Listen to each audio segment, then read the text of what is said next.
સુરતમાં ફરી મનપાની સિટી બસના ચાલકે અકસ્માત સર્જી એક યુવાને મોતને ઘાટ ઉતાર્યો છે। સુરતના સચિન વિસ્તારમાં સિટી લિંકે બસ નંબર 205ના બેફામ બેદરકાર ડ્રાઈવરે રોંગ સાઈડે બસ હંકારી બાઇક ચાલકને અડફેટે લેતા મોત નિપજવા પામ્યું છે। સુરતમાં ફરી મનપા સંચાલિત સિટી બસનો એક ચાલકે બેફામ અને બેજવાબદાર રીતે સાબિત થયો છે। વાત એમ છે કે સુરતના સચિન સાતવલ્લા પુલ રિપેરિંગ અર્થે સુરત મનપા દ્વારા બંધ કરવામાં આવ્યો, જેને લઈને સચિનથી સુરત જવા માટે લોકો મગદલા પલસાણા હાઈવે પર સચિન આલ્ફા હોટલથી સચિન રેલવે લાઇન ક્રોસ કરી સચિન જીઆરડીસીના બ્રિજનો ઉપયોગ કરે છે। ત્યારે આ બ્રિજ પર સુરત મનપા સંચાલિત સિટી લિંકની બસ નંબર 205ના ડ્રાઈવરે રોંગ સાઇડ બસ ચલાવી બાઇક ચાલકને અડફેટે લીધો હતો।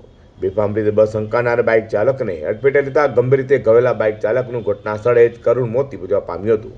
તો બનાવની જાણ થતાં જ પોલીસ કાફલો પણ સ્થળે દોડી ગયો હતો અને અકસ્માત મોતનો ગુનો નોંધી તપાસ હાથ ધરી છે।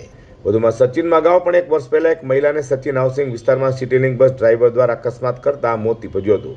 અવારનવાર બસ ડ્રાઈવર દ્વારા રોંગ સાઈડ બસ ચલાવવાની ઘટના તેમજ ઓવરસ્પીડની ઘટના લીધે આ અકસ્માત સચિન વિસ્તારમાં થઈ રહ્યું હોવાનું કહેવાય તો નવાઈ નહીં।